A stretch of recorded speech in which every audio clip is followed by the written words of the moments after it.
Hello guys, I am Sandeep Vishwakarma. I am pursuing my BTech from Aligarh Muslim University. जैसा कि हम बात करने वाले हैं आज अप्लाइड मैथमेटिक्स के बारे में। मैंने जो भाई लोग अपने हैं डिप्लोमा या पॉलिटेक्निक में, जितने भी अपने भाई लोग डिप्लोमा या पॉलिटेक्निक में अभी एडमिशन लिए हैं, उनके लिए मैंने एक फुल कोर्स लेके आया हुआ है, जो कि फुल कोर्स है। इस फुल कोर्स में हम मैथमेटिक्स का पूरा सिलेबस कंप्लीट करेंगे। अभी तो ये फर्स्ट सेमेस्टर का चल रहा है। इसके बाद क्या करूंगा, मैं सेकेंड सेमेस्टर का पूरा वीडियो डालूंगा और शाम को लाइव क्लास भी लूंगा। तो टेंशन वाली बात नहीं है। जब तक आपका भाई है तब तक डिप्लोमा वालों को बैक लगने का टेंशन लेने का ही नहीं है। खासकर ये पूरा जो मेरा सिलेबस है मैं आपको सेंड कर दूंगा। जामिया और एएमयू में जिस पैटर्न से पढ़ाया जाता है उस पैटर्न से ही है। ठीक है, तो टेंशन वाली बात नहीं है। जितने भी आपके सेमेस्टर में क्वेश्चंस वगैरह आएंगे ना, इन इन इसी से रिलेटेड आएंगे। इस अगर आप मेरे वीडियो को अच्छे से पढ़ रहे हो ना, तो मेरे ख्याल से आप अच्छा स्कोर कर लोगे। तो टेंशन मत लो भाई लोग, ठीक है। और यहाँ पे इस चैनल पे मैं सारा का सारा पूरा सिलेबस अपलोड करूंगा। और this is not only for diploma और polytechnic, these videos are also for class 11th students and which are preparing for NDA, Air Force and others competitive examination।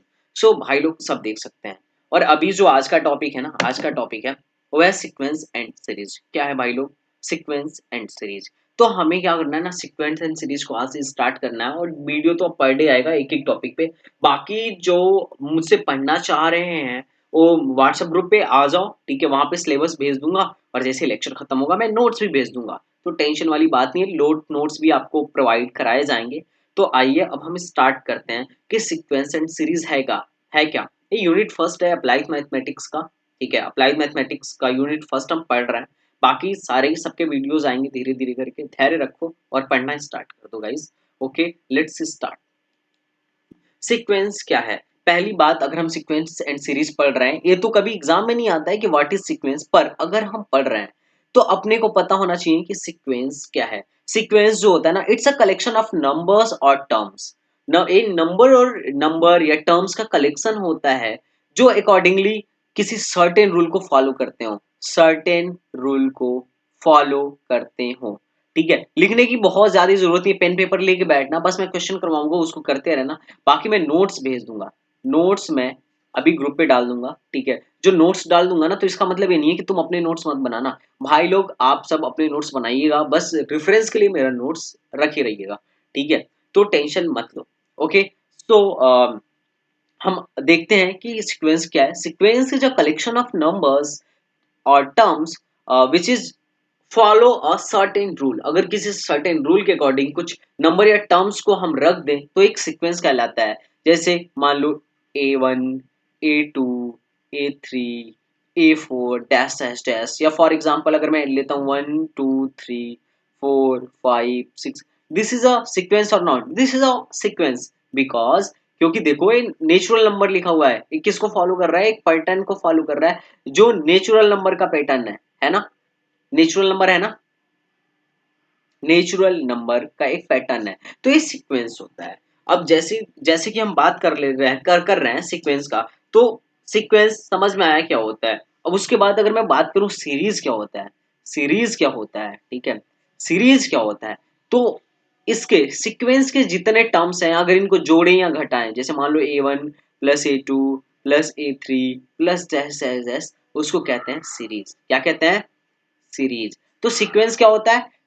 ऐसे नंबर्स जो नंबर्स हो उनका ऐसा collection जो किसी पैटर्न को follow करे या किसी रूल के अकॉर्डिंग रखा गया हो, तो सीक्वेंस हो गया। और अगर उनका एडिशन या सबस्ट्रैक्शन हो, मान लो A1 माइनस A2 फिर minus A3 minus A4 dash dash dash कुछ हो अगर ऐसा, तो वो सीरीज हो गया। मतलब उनके बीच अगर अगर सीक्वेंस के दो दो या बहुत सारे टर्म्स के बीच कोई मैथमेटिकल ऑपरेशन हो रहा हो, तो क्या हो गया? सीरीज हो गया।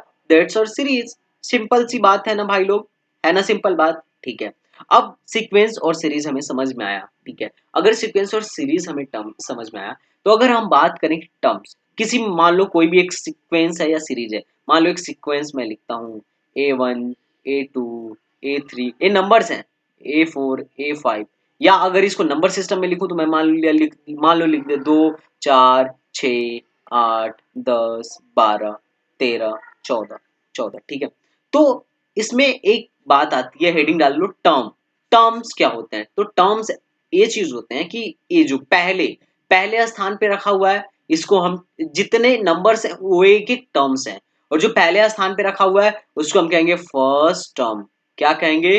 First term. जो दूसरे स्थान पे रखा हुआ है दैट इज सेकेंड टर्म। जो तीसरे स्थान पे रखा गया है दैट इज थर्ड टर्म। है कि नहीं? जो अगर मान लो एन तक ही गया होता है ए एन, तो जो एन एन के स्थान पे रखा गया है उसको हम क्या कहेंगे? एनेथ टर्म। क्या कहेंगे? एनेथ टर्म। बात समझ में आ रहा है? क्लियर है? अगर मैं यहां पे बोलूं दो, दो कौन से टर्म पे है? दो कौन से टर्म पे है? तो two is first term. It's first term. It's first term, है ना? दो फर्स्ट टर्म है। अगर मैं बोलूं आठ जो है इस ए सीक्वेंस है या सीरीज है? That's a sequence. इस सीक्वेंस में आठ कौन से टर्म पे है? तो काउंट कर लो, पहला टर्म, दूसरा टर्म, तीसरा term, this is fourth term. आठ जो है फोर्थ टर्म पे है। अगर मैं बोलूं छठवें टर्म पे कौन सा है, तो कैसे बोलोगे?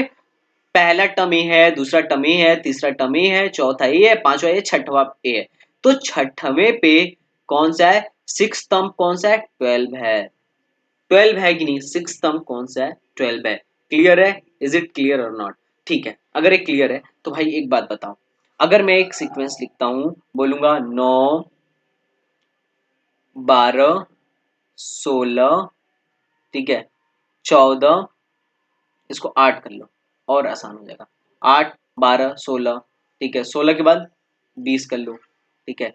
अगर ए डैश डैश डैश ऐसा चल रहा है तो मैं बोलूं कि चलो बताओ थर्ड टर्म क्या है? थर्ड टर्म बताओ। थर्ड टर्म बताओ तो तुम मुझे क्या बताओगे? अगर तुमसे पूछा जाए थर्ड टर्म बताओ तो क्या बताओगे? फर्स्ट सेकेंड थर्ड बताओगे ना? Third is 16। Third is 16। This is our answer. बात समझ में आ रहा है? ये अगर बात समझ में आ रहा है तो आओ हम आगे बढ़ते हैं।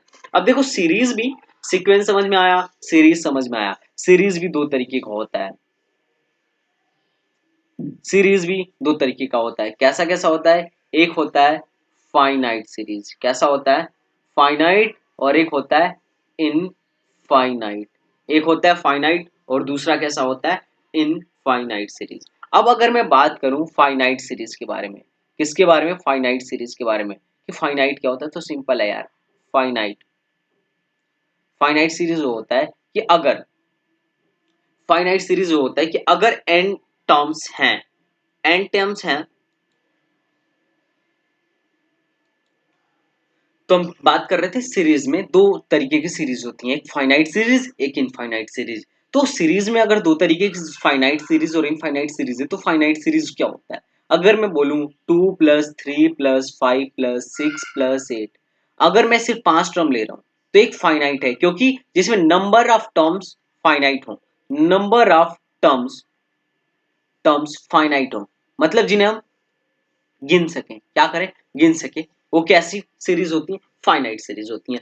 जिस सीरीज के नंबर ऑफ टर्म्स को गिन सकते हैं। जैसे देखो एक सीरीज था, इसके कितने नंबर थे? 1 2 3 4 5, 5 है। तो यहाँ नंबर ऑफ टर्म्स क्या है? नंबर ऑफ टर्म्स कितना है भाई लोग? 5 है। अगर 5 है तो एक कौन सा सीरीज होगा? फाइनाइट। इनफाइनाइट में ऐसा होता है कि जिसके नंबर ऑफ टर्म्स काउंट ना किए जा सके, काउंट ना हो सके, उसको हम कहेंगे इनफाइनाइट सीरीज। तो कौन भाई बताओ नंबर ऑफ टर्म्स क्या है जो काउंट नहीं हो सकते हैं? जैसे मान लो मैं बोला 1 plus 1/2 plus 1/4 plus 1/8 dash dash dash. ये नंबर ऑफ टर्म्स काउंट नहीं हो सकते हैं, इनफाइनाइट तक चल रहा है। देखो सम इसका भी हम फाइंड कर सकते हैं और सम इसका भी हम फाइंड कर सकते हैं। इनका जोड़ के क्या आएगा ये हम बता सकते हैं। यही तो यूज है सीरीज का, ठीक है। इसीलिए तो हम सीरीज पढ़ रहे हैं कि जोड़ के बिना हम, ऐसे इसको जोड़ना हो तो 5 3 8 8 16 और 16 प्लस 11 ऐसे जोड़ेंगे ना। पर अभी हम पढ़ लेंगे AP GP HP and AGP, तो हम इन सब क्वेश्चंस को डायरेक्ट फॉर्मूले में रख के करेंगे, ठीक है। तो टेंशन वाली बात नहीं है। इनफाइनाइट सीरीज और फाइनाइट सीरीज समझ में आया? तो अब देखो, अब जैसे कि हम टर्म पढ़े, टर्म क्या होता है अभी हमने पढ़ा था ना, टर्म, टर्म्स क्या होते हैं किसी का। उसी तरीके से एक बात आता है जनरल टर्म का। क्या आता है? General terms. जनरल टर्म्स क्या, जनरल टर्म्स नहीं, जनरल टर्म क्या होता है? जैसे अगर मैं एक सीरीज ले रहा हूं 2 4 चलिए 2 4 6 8 10 डैश डैश डैश डैश, ठीक है। तो अगर मैं इस सीरीज का फर्स्ट टर्म पूछूं, आपको फर्स्ट टर्म पूछूं तो क्या बोलोगे? 2 बोलोगे? फर्स्ट टर्म मतलब T1 बराबर 2, T2 बराबर 4, T3 बराबर 6। इसी तरीके से nवें टर्म को, nth टर्म को हम क्या कहते हैं? जनरल टर्म कहते हैं, उसको कहते हैं Tn। उसको क्या कहते हैं? Tn। Tn मतलब nth टर्म, Tn मतलब nth टर्म। देखो यहाँ पे फर्स्ट टर्म T1 मतलब फर्स्ट टर्म की जगह पे 2 है तो T1, सेकेंड टर्म की जगह पे 4 है तो T2। इसी तरीके से nवें टर्म की जगह पे जो होगा उसको हम Tn कहेंगे। क्या कहेंगे? Tn कहेंगे। बात समझ में आ रहा है? ठीक बात है। अगर मैं बोलूं कि किसी एक सीरीज दे रहा हूं 2 4 6, ये सीक्वेंस है 2 4 6 8 10 12 14, इनमें क्या करूं? इसका मुझे Tn टर्म निकालना है, nth टर्म निकालना है, nth टर्म निकालना है। तो क्या बोलूंगा मैं? 2n। nth टर्म देखो ये क्या है? सारे इवन नंबर है ना, इवन नंबर है ना, इवन नंबर है कि नहीं है? इवन नंबर है ना, तो इसलिए 2n कर दिया। अब इस सिर्फ 2n से ना मैं पूरा सीरीज बता सकता हूँ तुमको कि ये सीरीज कैसा रहा होगा। कैसा? अगर मुझे फर्स्ट टर्म चाहिए तो n बराबर 1 रख दो, n बराबर 1 रखो इसमें, तो 2 इंटू 1 बराबर T1 बराबर 2 इंटू 1, तो ये आ गया 2। T2 निकालना है तो n बराबर 2 रखो, n बराबर 2 रखो, n बराबर 2 रखो अगर T2 चाहिए तो 2 इंटू 2 बराबर 4। T3 निकालना है तो n बराबर 3 रखो, तो ये क्या होगा? T3 बराबर 2 इंटू 3 बराबर 6। बात समझ में आ रहा है? बात समझ में आ रहा है? मतलब यही तो अपनी सीरीज थी ना, यही तो अपनी सीरीज थी ना। तो अगर मुझे किसी सीरीज का एक पॉइंट लिख लो, important point, if if we know if we know the nth term of any series or sequence, then we can then we can find the whole series। कैसे फाइंड कर सकते हैं होल सीरीज? Easily, easily. ठीक बात है, ये समझ में आ रहा है। तो एक बात और देखना, एक चीज जो कई लोगों को डाउट होता है कि सीक्वेंस और सीरीज में अंतर क्या है, तो देख लेते हैं difference between sequence and series. Difference between sequence and series. Difference क्या है? देखो, सीक्वेंस सीक्वेंस इधर लिखता हूं और सीरीज इधर लिखता हूं। मैं कॉलम बनाता हूं, ठीक है, कॉलम बना के सीक्वेंस और सीरीज लिखता हूं। अगर मैं सीक्वेंस की बात करूं तो सीक्वेंस अगर 2 4 6 8 नंबर ऑफ टर्म्स बहुत सारे हैं जो एक किसी निश्चित पैटर्न को फॉलो कर रहे हैं तो सीक्वेंस है। और अगर इन्हीं सबको मैं जोड़ दूं 2 plus 4 plus 6 plus 8 plus 10 dash dash dash आगे तक, तो ये सीरीज है। This is the big difference between sequence and series. Confuse मत होना भाई लोग, नहीं होगे ना कंफ्यूज? ठीक है, आओ हम आगे देखते हैं आगे अपने को क्या करना है। ठीक है, तो आगे बढ़ते हैं। जनरल टर्म हमने निकालना समझ गया, ठीक है। अब प्रोग्रेशन देख लेते हैं। प्रोग्रेशन प्रोग्रेशन प्रोग्रेशन क्या होता है? देखो, सीक्वेंस से बना सीरीज, सीरीज से बनेगा प्रोग्रेशन। देखो, हर सीरीज एक निश्चित पैटर्न को फॉलो करेगी, जरूरी नहीं है, ये जरूरी नहीं है, इट्स नॉट नेसेसरी। मिल जाएगा, नोट्स मिल जाएगा, टेंशन मत लो। इट्स नॉट नेसेसरी कि हर सीरीज एक निश्चित सीक्वेंस को फॉलो करे और हम फॉर्मूला लगा के उसका आंसर निकाल दें, उसका सम निकाल दें, nth टर्म निकाल दें, जरूरी नहीं है। लेकिन जो फॉलो करेगा वो प्रोग्रेशन कहलाएगा। प्रोग्रेशन क्या होता है? Series which follow a fixed pattern, fixed या सर्टेन पैटर्न। समझ में आ रहा है? जो एक फिक्स्ड पैटर्न को फॉलो करेगा वो प्रोग्रेशन होगा। ठीक है, तो इससे आगे हम बढ़ते हैं अर्थमेटिक प्रोग्रेशन। आओ अर्थमेटिक प्रोग्रेशन की अब हम पढ़ लेते हैं एपी के बारे में, अर्थमेटिक प्रोग्रेशन। अब यहाँ से हमारा एक्चुअल वाला चैप्टर स्टार्ट होता है, ठीक है। जो अब तक पढ़ रहे थे वो बहुत ही बेसिक था, हमारा एक्चुअल चैप्टर यहाँ से स्टार्ट होगा। ए पी, इसको कहेंगे अरिथमेटिक प्रोग्रेशन, इसको क्या कहेंगे, अर्थमेटिक प्रोग्रेशन।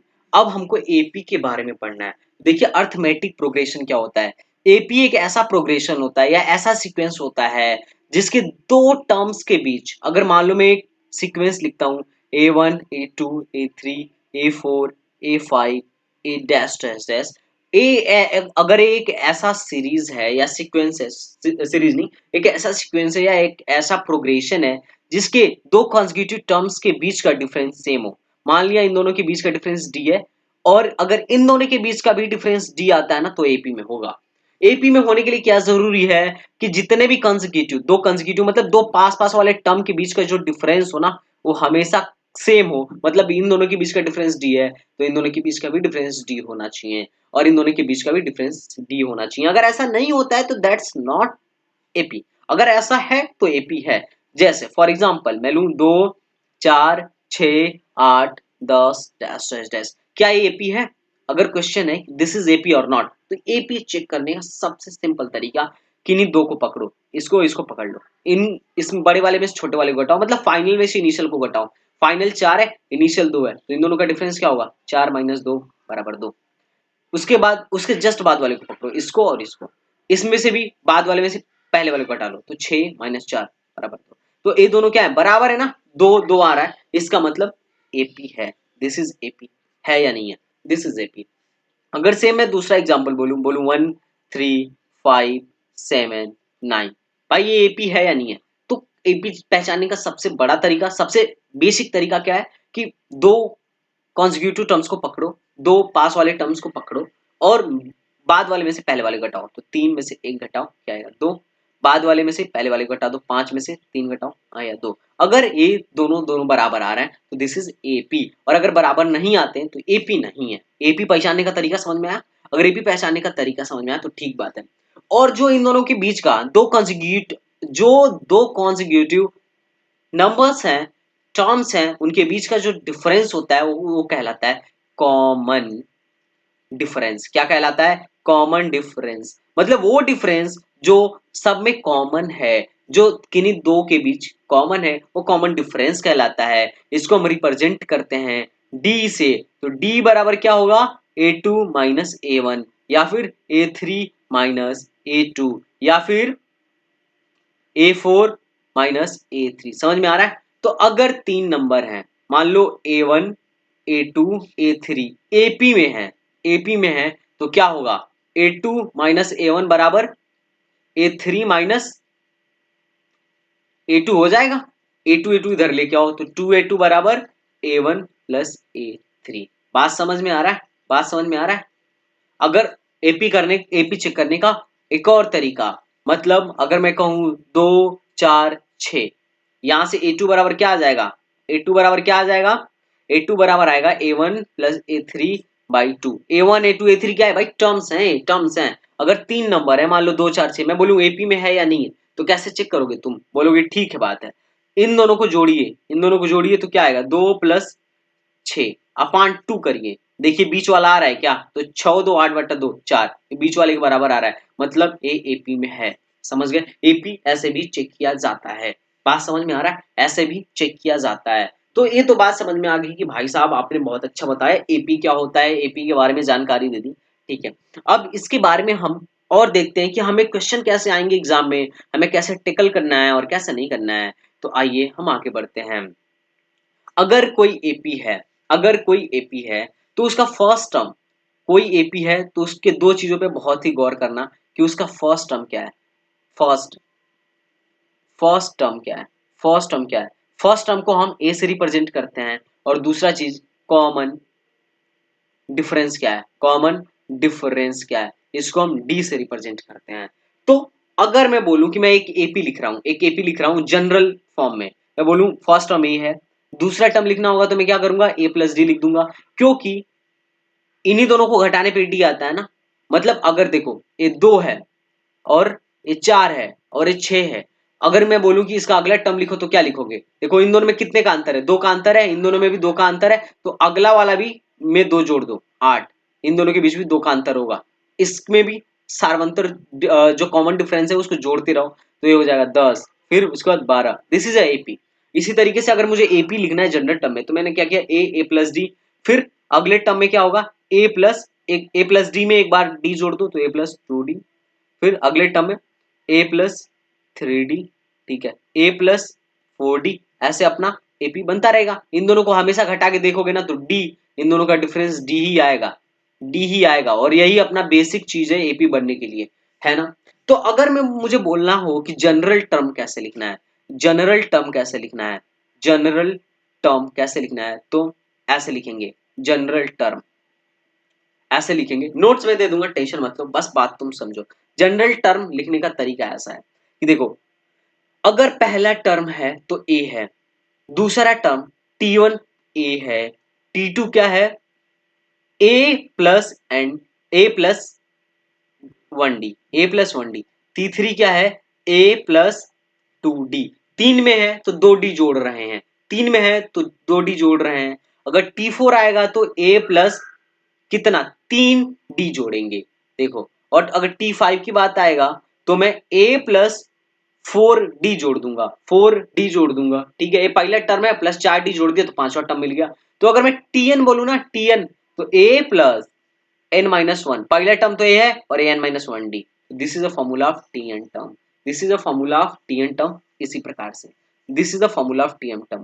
तो tn टर्म्स का फॉर्मूला क्या है, tn टर्म का फॉर्मूला क्या है, a plus n minus 1d। इसका मतलब अगर मुझे कोई सा भी ap दिया जाए, कोई सा भी एपी दिया जाए और मुझे उसका फर्स्ट टर्म पता चल जाए और कॉमन डिफरेंस पता चल जाए, तो मैं आपके सामने वो पूरा सीरीज खड़ा करके रख सकता हूं। कैसे, ए फिर A plus D plus A plus 2d कर करके मैं पूरा सीरीज बता सकता हूं कि वो सीरीज क्या होगा। बात समझ में आ रही है आपको? बात समझ में आ रही है या नहीं आ रही है? जैसे फॉर एग्जाम्पल अगर मैं बेसिक सा एग्जाम्पल लेता हूँ, ऐसे क्वेश्चन अभी मैं समझा रहा हूँ, एग्जाम में किस टाइप के क्वेश्चन आएंगे वो भी हम देखेंगे, तो धैर्य मत खो दो, अभी अच्छे से समझो, ठीक है। प्यार से एक एक चीज को, छोटी छोटी चीजों को समझो, टेंशन वाली कोई बात नहीं है भाई लोग, ठीक है। आगे बढ़ते हैं। तो हमने क्या सीखा भाई लोग? हमने ये सीखा कि अगर हमें दो चीज पता चल जाए, क्या क्या चीजें पता चल जाए भाई लोग? दो चीजें पता चल जाए, क्या? फर्स्ट टर्म किसी एपी का पहला टर्म ए पता चल जाए और उसका कॉमन डिफरेंस डी पता चल जाए, तो मैं आपके सामने वो एपी खड़ा करके रख सकता हूं। जैसे फॉर एग्जांपल मैं बोलूं कि अगर किसी एपी का, if the first term of AP is equal to 3 and common difference D बराबर 5 हो, डी बराबर 5 हो, तो find the AP, find the AP. तो हम कैसे फाइंड करेंगे? सिंपल सा फाइंड करने का तरीका ये है, ए, फिर उसके बाद ए प्लस डी, फिर ए प्लस 2d, फिर A plus 3d dash dash dash करते चलिए, और एन के लिए, एन टर्म के लिए ए प्लस एन माइनस 1d, ठीक बात है। तो ए की जगह पे क्या है, 3 दिया है और उसमें 5 जोड़ते जाओ, 5 3 8, 8 5 12 डैश डैश डैश। अगर एन टर्म निकालना हो तो कैसे निकालोगे, 5 plus N minus 1 into D की जगह पे क्या रख दोगे, 5, sorry N term 3 plus 3, A है ना, ए बराबर 3 है ना, n plus 1 into 5, this is our 3 plus 5n minus 5, मतलब 5n minus 2, this is our answer, ठीक है। अगर एपी का कोई भी टर्म्स पूछे तो हम बता सकते हैं। अगर मैं एक एग्जांपल, एक क्वेश्चन लेता हूँ, ठीक है, जिसमें दिया हुआ है एक एपी दी गई है, find the common difference D. इस क्वेश्चन में पूछा गया, एक क्वेश्चन खुद करिए पॉज करके, मैं क्वेश्चन लिखता हूँ, find the common difference d, common difference d, and write next 4 term, next 5 term हम कर लेते हैं, चलिए next, चलिए 4, next 4 terms, next 4 terms 2 5 8 और 11 का बाकी आगे के, इसके आगे के 4 टर्म और लिखने हैं। तो कैसे लिखेंगे? हमें क्या करना है, find the common difference D. इस एक एपी दी गई है, एपी दी गई है ना, दी गई है एपी अच्छे से दिख रहा है, इसका कॉमन डिफरेंस फाइंड करना है। तो आइए इस क्वेश्चन को हम सॉल्व करते हैं। पहले वीडियो पॉज करो, खुद से करो, ठीक है, कर लिए, आओ हम देखते हैं। डी निकालना हो तो मैं क्या करूंगा, किसी भी दो पास वाले टर्म्स को घटा दूंगा जो भी हमें पता हो। तो चलो इन्हीं दोनों को घटा देता हूँ, 5 माइनस 2 बराबर 3, दिस इज डी। डी आ गया। अब मुझे क्या करना है, आगे के चार टर्म लिखना है। तो मैं मान लेता हूँ चौथा टर्म, इसके बाद वाला टर्म लिखना होगा, तो मैं क्या करूंगा, 11 प्लस 3 जोड़ूंगा, डी जोड़ूंगा। अब इसके बाद वाला टर्म लिखना हो तो 11 प्लस 3 कितना होता है, 14, 14 प्लस 3 जोड़ दूंगा, ये कितना होता है 17, 17 में भी 3 जोड़ दूंगा, ठीक है, 17 3 20, 20 में भी 3 जोड़ दूंगा, ये आगे के चार टर्म आ गए। ये तो तेज लड़के के लिए वो डायरेक्ट कर देता। अगर जिसको नहीं समझ में आ रहा वो कैसे करेगा, 1 2 3 4, चौथा टर्म पता है, पांचवा टर्म निकालना है, तो 5th टर्म कैसे निकालेगा, a प्लस 4d से। a क्या है, 2 है, 4 इंटू डी, डी की जगह 3 लिख दो, तो 2 धन 12, 12 कितना आया बताओ भाई, a प्लस 4d कितना आया, 2 प्लस 12 14 आ गया, 14 आ गया, समझ में आ रहा है। अरे भाई ए वन कितना आया, ए प्लस 4, ए 1 2 सॉरी 5t, ए प्लस 5t 15 आ गया, ठीक है, 15 आ गया, दिस इज 15, खत्म बात। और देखो यार यहाँ से भी कितना 11 सॉरी 14, 11 3 कितना आ रहा है, 14 आ रहा है, आ रहा है कि नहीं आ रहा है, सिंपल बात है। अरे नहीं समझ में आया क्या, अगर मुझे फिफ्थ टर्म निकालना हो तो मैं क्या करूंगा, ए प्लस 4d करूंगा, ए की जगह पे कितना लिखूंगा 2, 4 की जगह पे 4 इंटू डी की जगह पे क्या रखूंगा, डी की जगह पे 3 आया, 3 रख दो, तो 2 प्लस 12 बराबर 14, बराबर कितना होगा 14, और यहां से करो, यही चौथा टर्म था ना, 11 प्लस 3 कितना होता है 14 होता है, आ गया। अगर मुझे सिक्स्थ टर्म निकालना हो तो क्या करूंगा, ए प्लस 5d करूंगा ना, ए की जगह पे क्या है 2 5, डी की जगह क्या है, डी की जगह 3 है ना, डी की जगह 3 है, तो 2 प्लस 15, 15 बराबर 17 आया, 17 देखो 14 3 17 होता है, देखो ऐसे भी वही आ रहा है, सेम बात आ रहा है। तो अगर मुझे किसी भी एपी का टीएन टर्म निकालना हो, टीएन टर्म निकालना हो तो मैं निकाल सकता हूँ, कोई सा भी टर्म निकालना हो, तीसरा पांचवा आठवां या कॉमन डिफरेंस, तो मैं इजिली निकाल सकता हूँ या नहीं निकाल सकता हूँ, ठीक है। अब अगला क्वेश्चन करते हैं, नेक्स्ट क्वेश्चन करते हैं, देखते हैं कि क्वेश्चन नेक्स्ट क्या है। नेक्स्ट क्वेश्चन है, how many terms are there in AP, how many terms are there in AP that such that it is, AP दे दिया गया 10 13 14 15 डैश डैश डैश 52, ठीक है, 10 13 16 सॉरी 10 13 16, दिस इज 16, 15 नहीं है, मैंने गलती से लिख दिया, ठीक है। अब बताओ 10 13 16 और लास्ट टर्म है 52, मतलब इस क्वेश्चन से को करने से पहले एक क्वेश्चन फील कर लोगे तो और तेजी से करोगे। अब मैं बोलूं एक छोटा सा एपी बताओ अपने मन से, 2 4 6 8 12 डैश डैश डैश, मैं बोलूं कि इस एपी में कितने टर्म है तो तुम गिन के बता सकते हो कैसे, 1 2 3 4, 8 के बाद 10 आया होगा, 10 के बाद 12 आया होगा, मतलब 2 4 6 8 10 12 कितने टर्म हुए, 3 3 6 टर्म्स हो गए, 6 टर्म हो गए, तो तुम फट से बता दिए कि 6 टर्म है। लेकिन अगर ये टर्म बहुत ज्यादा होता, बहुत बड़ा होता है, जैसे मैं बोलता 12 तक नहीं भाई, तुम और आगे तक बताओ, 2000 तक बताओ, 2000 तक बताओ, तो भाई गिनना पॉसिबल नहीं था ना, गिनना तो पॉसिबल नहीं था, तो हम उसके लिए डायरेक्ट फार्मूला यूज करते हैं, और फार्मूला क्या है, टी एन का, T N is equal to A plus N minus one into D, ठीक, ठीक बात है। इस फार्मूले में तुमको टी एन देके ए देके डी पूछा जा सकता है, या फिर डी दे दिया जाए, एन दे दिया जाए, ए दे दिया जाए और टी एन पूछा जा सकता है, तो कुछ भी पूछा जा सकता है। तो अगर मान लो हम अपने छोटे वाले क्वेश्चन को करते हैं कि 12 तक था, मुझे पता था कितने टर्म है, 6 टर्म है, क्या ये फार्मूले से सही आता है, तो देख लेते हैं। टीएन, टीएन मतलब nth टर्म, nth टर्म अपना लास्ट वाला टर्म 12 रख दो बराबर 6, ए की जगह पे 2 रखो प्लस n माइनस वन, कितने टर्म है हमें नहीं पता है, लेकिन कॉमन डिफरेंस पता है, डी, डी बराबर 2, 2 है ना, चलो इसको इधर लेके आओ, तो दैट विल बी 10 बराबर n माइनस वन इंटू 2, 2 से 10 काटो 5 बार में, तो 5 बराबर n-1, तो n बराबर 1 इधर लेके आओगे तो 5 1 6 आ गया ना 6 टर्म। हमारे फार्मूले से भी वही आया और असल में भी 6 टर्म ही थे। तो ये तो छोटे रूप में था, अब हम बड़े रूप में अप्लाई करके देखते हैं जैसा कि इस क्वेश्चन में दिया गया है। इस क्वेश्चन में 1 2 3 तीन टर्म शुरू के दे दिए और लास्ट वाला टर्म दे दिया, पूछा कि भैया बताओ कितने टर्म है। तो ठीक बात है ना यार, कोई दिक्कत नहीं है, हमें फार्मूला पता है Tn is equal to a plus n-1 into D.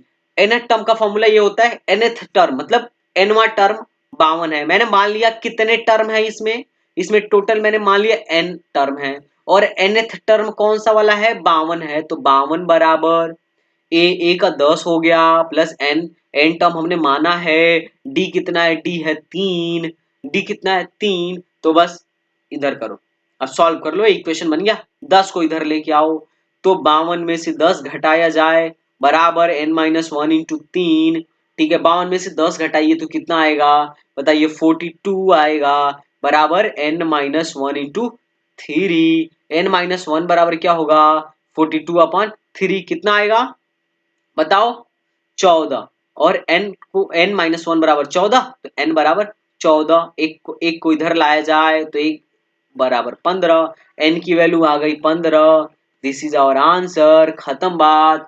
कोई टेंशन है क्या, नहीं ना। आइए हम और क्वेश्चन देखते हैं, एपी के नोट्स आपको प्रोवाइड कर दिए जाएंगे। ओके गाइस, टेंशन मत लो, आगे देखते रहो। सो गाइस नेक्स्ट क्वेश्चन हमारे सामने है, find the 15th term of the AP, find the 15th term of the AP. वो जो है क्या है देख लेते हैं। एक एपी दिया गया है, जो हमारे सामने एपी दिया गया है, उसका पहला टर्म 3 है, फिर 5 है, फिर 7 है, फिर 9 है, और उसका लास्ट टर्म भी दे दिया गया है 201। इसका कौन सा टर्म फाइंड करना है भाई लोग, 15th टर्म। तो 15th टर्म के लिए डायरेक्ट अपन फॉर्मूला लगाएगा, T15 इज इक्वल टू क्या, a plus n-1 into D. N की जगह पे 15 रखना है ना, एन की जगह 15 रखना है, तो a की जगह पे 3 है, तो a बराबर पहले इधर लिख लो, a बराबर 3, d बराबर क्या होगा, दूसरे में से पहले घटा दो, तो 5 माइनस 3 बराबर 2, तो a बराबर 3 प्लस 2 सॉरी n की जगह 15 है तो 15 रख दो, -1 इंटू कितना, d की जगह पे 2 रख दो, खत्म बात। 3 प्लस 14 इंटू 2, तो 3 प्लस 28 कितना होगा भाई, 28 दिन 31, दिस इज आवर आंसर। ये तो आ गया इस क्वेश्चन का आंसर। अब इसी क्वेश्चन में एक और क्वेश्चन पूछा गया है, इसी क्वेश्चन में एक और क्वेश्चन पूछा गया है कि फाइंड द 15th टर्म, ये दूसरा क्वेश्चन है, इसी में है, एपी सेम है, बोला गया है कि find the 15th term from last. तो भाइयों पूछा गया है इस क्वेश्चन में, find the 15th term from the end of AP.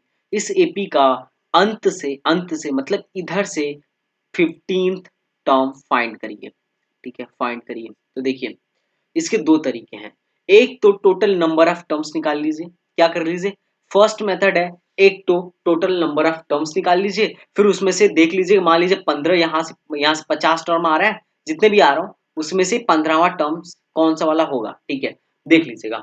तो एक तो ये तरीका हुआ। दूसरा जो तरीका मुझे सबसे सटीक तरीका लगता है ना, वही वाला लगता है कि इस एपी को अगर हम इधर से 15 निकाल सकते हैं तो इधर से भी 15 निकाल देते हैं ना, निकाल सकते हैं ना, क्योंकि अगर ये इधर से एपी है तो इसको उल्टा अगर हम कर दे, मान लीजिए 201, फिर इसका डी कितना है, इसका पहले फर्स्ट टर्म था 3 था, और डी कितना था, डी कितना था, 5 में से 3 गया 2, 2 था ना, इधर से जाने पे 2 जोड़ना पड़ रहा है, इधर से जाने पर 2 जोड़ना पड़ रहा है, तो अगला टर्म मिल रहा है, साथ में 2 जोड़े तो 9, फिर 2 जोड़ेंगे तो 11, 11 फिर 2, मतलब 2 जोड़ना पड़ रहा है। अगर इधर से मुझे आना हो तो 2 घटाना पड़ेगा, 2 घटाना पड़ेगा ना, 2 घटाना पड़ेगा, तो इसके पहले वाला टर्म कौन सा होगा, 199 होगा ना, इसके जस्ट पहले वाला टर्म 197, तो इधर से लिख लीजिए ना 199 197 डैश डैश डैश लास्ट वाला 3, मतलब 5 और 3, इसको उलट दीजिए, इस एपी को उलट दीजिए। अब बताइए फर्स्ट टर्म क्या दिख रहा है, 201 दिख रहा है, और डी क्या दिख रहा है, -2 दिख रहा है, इसमें से इसको घटाएंगे तो -2 आएगा, डी -2 आ रहा है। अब हमको यहां से लास्ट से इधर से 15 चाहिए, मतलब इधर से भी 15 चाहिए, मतलब 201 से 15 चाहिए, तो हमको 15th टर्म निकालना है, तो मैं कैसे लिखूंगा भाई लोग जरा बताना, भाई लोग बताना मेरे, T N is equal to A plus N minus one into D. मेरे सारे भाई को समझ में आ गया टी एन कितना है भाई, टी एन हमें फाइंड करना है, यही टी 15 तो फाइंड करना है, एन बराबर 15 रखिए, ए कितना है 201 है, प्लस एन कितना है, व्हाट इज एन, हमको एन मतलब 15, एन मतलब 15, 15वां टर्म चाहिए तो 15 रखना है, 15 minus one into D, D कितना है मेरे भाई लोग, डी है 2, ठीक है, 201 प्लस 14 इंटू माइनस 2 कितना हो जाएगा भाई, मेरे भाई बताओ जल्दी बताओ, 201 प्लस 14 टू माइनस 28, तो 201 में से क्या घटा दो भाई, 201 में से क्या घटा दो, 28 घटा दो, तो 201 में से 28 घटाओगे कितना आएगा, देखो 11, 8 3 11, 9 7 2 9 1, दिस इज आवर आंसर।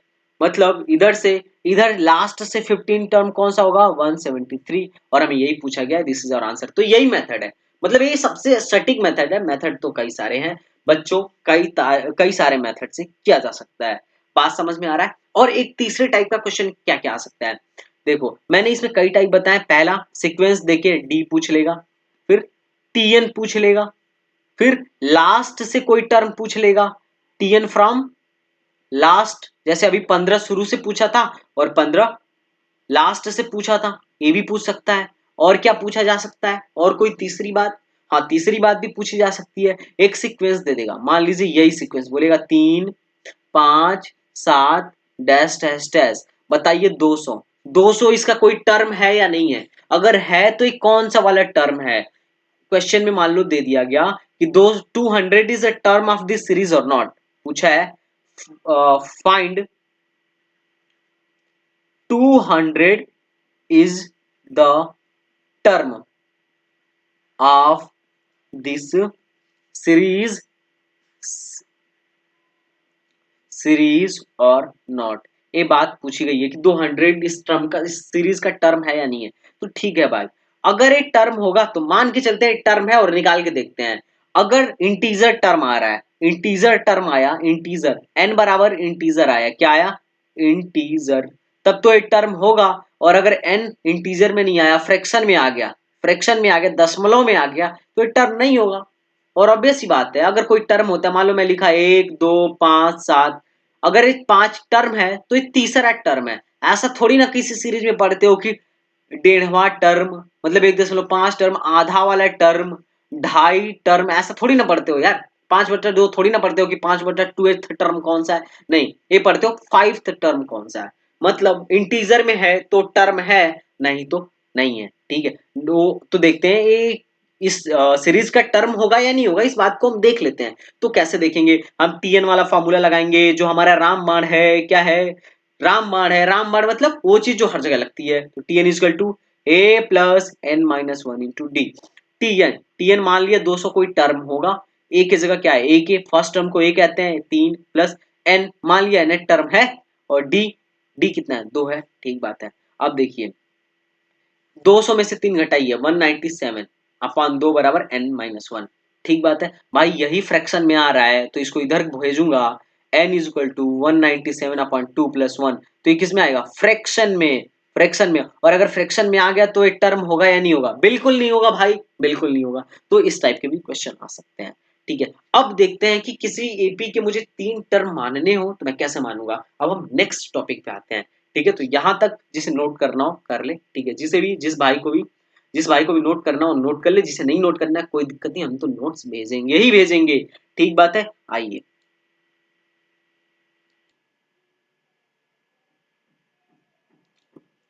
तो भाई हम आगे देखते हैं इसी में, choice of term in AP, choice of term in AP, अगर एपी में हमें कभी टर्म्स चूज करना पड़े तो हम कैसे करेंगे, पहली बात क्वेश्चन ये आएगा कि हमें करना ही क्यों पड़ेगा, ठीक है, हमें चूज करना ही पड़े, क्यों पड़ेगा, तो इसको हम अभी देख लेंगे कि क्यों चूज करना पड़ता है और कहाँ चूज करना पड़ता है। उसके लिए पहले हम कॉन्सेप्ट देख लेते हैं कि अगर हमें कभी चूज करना पड़े तो हम कैसे चूज करेंगे। एक तो नियम ऐसा होता है कि कितने भी टर्म चूज करना हो तो जनरल टर्म ऐसा चूज किया जाता है कि ए प्लस डी, फिर ए प्लस 2d, फिर A plus 3d, dash dash dash, ऐसे कितना भी टर्म एपी में चूज किया जा सकता है, ये तो बेसिक बात है। लेकिन इससे कभी कभी क्वेश्चन को सॉल्व करना थोड़ा कॉम्प्लिकेटेड हो जाता है, तो अगर क्वेश्चन कॉम्प्लिकेटेड हो गया तो हम चाहते हैं कि हमारा टाइम बचे और हम इजीली सॉल्व कर पाए। तो उसके लिए हमें कुछ चीजें याद रखना होगा कि हम हमें कैसे किस चीज को चूज करना है। तो अगर 3 टर्म्स का भी एपी में यूज करना पड़े, देखो और क्वेश्चन में दो दिया हो कि इन तीनों का सम दिया हो और हमें बोला जाए कि 3 टर्म्स चूज कर रही है, तो हम ऐसे चूज करेंगे, बोलेंगे एक टर्म है ए माइनस डी, दूसरा टर्म है ए और तीसरा टर्म है ए प्लस डी। इससे क्या होगा कि अगर सम दिया होगा तो हम तीनों को जोड़ेंगे, तो ये क्या होगा, डी से डी कट जाएगा, ए डायरेक्ट निकल जाएगा। है ना ट्रिक वाली बात, है ना, पॉइंट की बात है ना, मजेदार बात है ना। तो अगर क्वेश्चन में सम दिया होगा तो हम क्या करेंगे, इन तीनों टर्म्स को चूज करेंगे। और इस टर्म में हम देख सकते हैं कि कॉमन डिफरेंस क्या है। तो कॉमन डिफरेंस के लिए पहले में से दूसरे को घटाइए, तो कॉमन डिफरेंस डी है। कितना है, कॉमन डिफरेंस डी है। अगर मुझे 4 टर्म चूज करने हो तो मैं ऐसे चूज करूंगा, ए माइनस थ्री डी, फिर इसमें 2d जोड़ दीजिए, तो कैसा आएगा, ए प्लस 2d, ए माइनस डी, फिर 2d जोड़िए तो आएगा ए प्लस डी, और फिर 2d जोड़िए तो थ्री ए प्लस थ्री डी। बात समझ में आ रहा है कैसे 4 टर्म, अगर 4 टर्म चूज करना होगा तो कैसे करोगे भाई, ए माइनस थ्री डी, ए माइनस डी, ए प्लस डी और ए प्लस थ्री डी। ये बात समझ में आया। इसमें कॉमन डिफरेंस कितना है, देखो इन दोनों के बीच कितने का डिफरेंस है, 2d का डिफरेंस है, तो कॉमन डिफरेंस होगा 2d। अगर 5 टर्म चूज करने हो तो अपन लोग 5 टर्म कैसे चूज करेंगे, देखते हैं 5 टर्म चूज करने का तरीका। तो 5 टर्म चूज करने का जो रूल है वो ऐसा है कि a minus two D, A minus two D, फिर इसमें d जोड़ दिए तो a माइनस डी, फिर d जोड़िए तो a, फिर a प्लस डी। देखो ए, जिधर ए है ना उतना ही रिपीट कर दो, सिर्फ जोड़ जोड़ के, तो ए प्लस टू डी। देखो ए बीच में लिख लो, फिर ए माइनस डी, ए माइनस टू डी, इधर बढ़ जाओ, ए प्लस डी, ए प्लस टू डी। इसमें कॉमन डिफरेंस कितना का रहा, डी का। तो अगर मुझे 4 5 टर्म, 3 4 5, ये जो सबसे ज्यादा यूज होते हैं यही है, अगर 3 4 और 5 टर्म चूज करने हो तो मैं ऐसे ही चूज करूंगा। ठीक है, तो इस बात को हमेशा याद रखना कि अगर किसी एपी में टर्म्स हमें चूज करना पड़े और सम दिया हो तो हम इसी तरीके से चूज करेंगे। बात समझ में आ रहा है। इस तरीके से चूज करने का सबसे बड़ा फायदा ये होगा ना कि डायरेक्ट ए मिलेगा। क्या मिलेगा, डायरेक्ट ए की वैल्यू, डायरेक्ट ए की वैल्यू मिल जाएगी, ए की वैल्यू मिल जाएगी, ए की वैल्यू मिल जाएगी। अब इस पे हम एक क्वेश्चन करके देखते हैं कि कहां तक यूजफुल है चूज करना, वरना हम जनरल फॉर्म में क्यों नहीं चूज कर रहे हैं। ए प्लस डी, ए प्लस टू डी, ये जनरल फॉर्म था ना एपी का, हम क्यों नहीं इसमें चूज कर रहे हैं। तो आइए हम देखते हैं कि क्या फायदा होता है। ओके, क्वेश्चन लिखता हूं मैं, क्वेश्चन लिखता हूं, सभी लोग ध्यान से देखिए। क्वेश्चन है कि if the sum of 3 numbers of AP, if the sum of 3 numbers of AP is 24, ठीक है, and their product is 440, and their product is 440, find the numbers, find the numbers if the sum of 3 numbers of AP is 24 and their product is 440। तो देखो 3 number का सम, 3 number है जिसका सम 24 दे दिया गया है। तो हमें अपने तरफ से इसका सॉल्यूशन अगर मुझे करना है तो हमें 3 नंबर, फाइंड द नंबर्स हमें फाइंड करना है ना, तो हमें पहले तो 3 नंबर सपोज करना पड़ेगा कि कौन से 3 नंबर है जिनका सम 24 है और प्रोडक्ट 440 है। तो ये हमें खुद सपोज करना है। तो यार अब यहाँ काम आएगा चूज करना, तो हम कौन सा चूज करें। तुम्हारे पास दो ऑप्शन है, एक तो जनरल फॉर्म, जनरल फॉर्म में चूज करना होगा तो क्या चूज करोगे, पहला नंबर ए ले लिया, दूसरा नंबर ए प्लस डी ले लिया और तीसरा number A plus two D ले लिया, तीनों एपी में है, इससे कर सकते हैं। दूसरा चूज करना आएगा, ए ले लिया, सॉरी ए माइनस डी ले लिया, ए ले लिया और ए प्लस डी ले लिया गया, जैसा कि मैं कॉन्सेप्ट में सिखाया। तो इन दोनों में से हम देखते हैं कि किससे सॉल्व करना आसान होगा। तो बोल रहे हैं तीनों का सम, इन तीनों का सम, मैं पहले इससे करके देखता हूं फिर इससे करके देखूंगा, फिर मैं ए माइनस डी है, इन तीनों का सम बोल रहा है 24 है, तो इन तीनों को जोड़ो भाई, ए प्लस डी प्लस ए प्लस टू डी बराबर 24। तो कितना आएगा, 1 2 3, 3a प्लस 3d बराबर 24, मतलब a प्लस डी बराबर 8। एक बात ये बन गई, एक इक्वेशन ये बना। और दूसरा क्या बनेगा, इन तीनों नंबर्स का मल्टीप्लीकेशन जो है वो है 440। तो तीनों नंबर को मल्टीप्लाई करो, a into A plus D into a plus 2d बराबर 440। अब इन दोनों को, दो इक्वेशन है और दो वेरिएबल है, तो इन दोनों को सॉल्व करो। ठीक बात, एक तो ये तरीका है, लेकिन जो अपना तरीका है ऐसा बिल्कुल करने वाला तरीका नहीं है। मैं बताऊंगा एक लाइन में आंसर लाना है कैसे। बोल रहा है, अब फिर से मैं करता हूँ इसी क्वेश्चन को, कैसे करते हैं, न्यू मेथड से, स्मार्ट मेथड से। इन तीनों का एडिशन 24 बोल रहा है, तो चलिए a minus D plus A plus D बराबर 24। तो इन दोनों को जोड़िए, जोड़ेंगे तो क्या होगा, डी से डी कट जाएगा, 3a बराबर 24। तो a बराबर क्या आया, a बराबर क्या आया, a बराबर 8 आ गया। डायरेक्ट a की वैल्यू आ गई। अब बोल रहा है तीनों को मल्टीप्लाई करिए, मल्टीप्लाई करने पर कितना आएगा, मल्टीप्लाई करने पर 440 आएगा। तो चलिए दूसरा इक्वेशन बनाते हैं, मल्टीप्लाई करते हैं, a minus D into A plus D बराबर कितना, 440। तो a की पहली बात, a minus B into A plus B हो जाएगा A square minus B square. ठीक है, a minus A square minus D square. ठीक है, इंटू ए को इधर लेके आओ, बराबर 440 अपन ए की वैल्यू 8 रख दो। 8 कट काटो 4 से, कितने बार में, 100, 4 दूना 8, ये 55 बार में कट जाएगा, 55 बार में कट जाएगा। ठीक है, अब इसको और आगे बढ़ा लो, ए स्क्वायर माइनस डी स्क्वायर बराबर 55 आ गया, 55। ठीक है, अब ए स्क्वायर की वैल्यू हमें पता है, ए स्क्वायर क्या होता है, 8, 8 का स्क्वायर 64 माइनस 55 बराबर डी स्क्वायर, 64 में से 55 घटाओ तो ये 16 कितना आएगा, 55 प्लस 5 60, तो 14। तो डी बराबर √14। This is our answer.